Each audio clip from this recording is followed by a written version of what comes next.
Hi everyone. I have started a new broadcast called Q&A Future Leadership Friday because I believe we are in an era with more questions than answers sometimes. On the other hand, the way to get the answers is to ask the right questions. So I urge you to send me questions if you have any questions about leadership, about how do we co-create a bright future for all? How do we navigate in what seems to be the darkness? How do we help each other? How do we turn crisis into quantum leap? And so on and so on. So today I want to try to answer a question that I sometimes even have myself, which is, what is the evidence that the world is actually moving towards a better place, considering that it looks more and more chaotic around us and it looks more and more dark? So is this idea that the darkness is access to the light, or that we are actually not witnessing only the collapse of the world as we knew it, but also the birth of a new world? We're not only witnessing damage and terror and horror, we're also witnessing a rebirth. So what is the evidence for that? Is that just a romantic dream, or is there some evidence to prove this? And first I'd like to acknowledge 5 minutes spent on a regular news channel is downright frightening, including for myself. It doesn't take long before I notice that fear starts creeping in.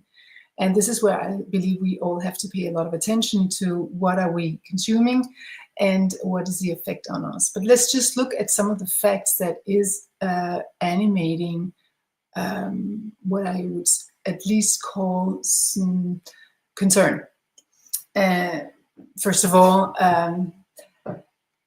there's more conflict, more and more conflict, and every day there's something new that is so mind-blowing that is almost hard to comprehend. And I believe many of us actually have such a hard time understanding how can humans behave in that way towards each other and towards animals and towards nature. I mean, it's actually incomprehensible. So some of us, the reaction is like, I can't hear this, or I don't want to hear this, because it's just literally not only mind-blowing but heart-blowing. So yeah, more of that. And then also there's a lot of debate whether the climate change is real or not, but I as far as I know, and you might correct me if I'm wrong, we have evidence that 6 out of 9 planetary boundaries have been exceeded. So if you have other information, please share it, but it sounds concerning to me. And also, yeah, the conflict, the ecological changes, the lack of biodiversity, there's enough to get concerned. And if you have children like I have, even more so. So I don't want to underestimate that, and I do get affected by that myself. However, I have also, what I always go back to when I look at the darkness of the world is my literal personal experience when my old identity died, when my child died, when my old business died, when my old family died, when my old life died. I made an important decision to go up instead of down. And I have experienced that. So for me, that is a fact, that it is possible to go up instead of down, even when everything else, this was my light going down the drain. How funny is that? Even when the light literally drops off your broadcast. So I always go back to that. And then I also think of this fact.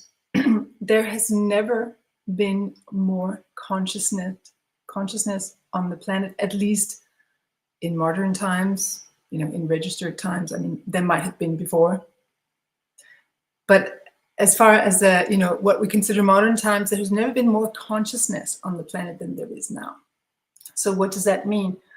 Well, if we just look at 80 years ago, so 80 years ago, there was also war and World War II and so on. But it was harder for us to, and many of the same patterns actually, that we could not comprehend that something that inhumane could happen. So actually we closed our eyes and ears for a long time until the evidence was in our face. But at the time, we knew a lot less about the mechanisms driving this kind of behavior. Today, we know a lot more about the psychological mechanisms behind psychopathy, narcissism, wounded ego patterns, how that affect us, how that affect our emotions, our behaviors.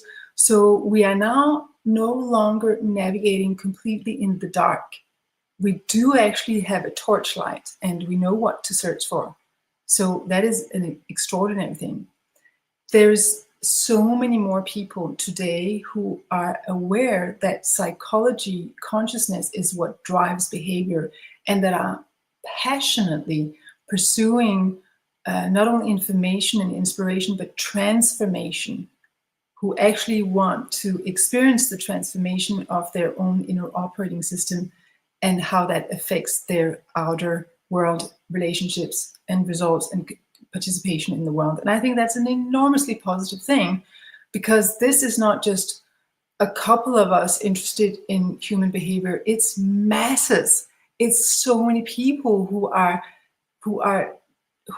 dedicated to this path. And so that, I believe, makes a big difference, because we all affect each other. It's like a positive, not virus, but a positive movement of benevolence, I would say.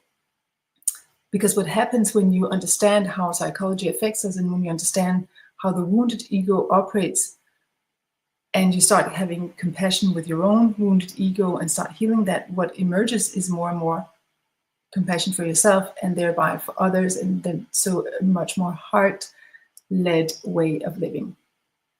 So the second thing I believe is wonderful and gives me hope is that we don't only understand how what the drivers are behind destructive behavior, but we also understand. 80 years ago, we might not have had the remedies to heal this, but we have a lot of knowledge today about how to heal these wounds, and a lot of different modalities. There's something for everyone. You know, in my leadership trainings, I always customize it because people are not the same. So one person might only understand how to transform things through the body. Another person needs to have a mental understanding of things before they can transform the rest of their system. And some other people only understand things energetically or only emotionally. But the good news is that today we have modalities for every single one of us. So there is no way you can sit there in a corner and say nothing works for me, because you can always find another way that will work for you. The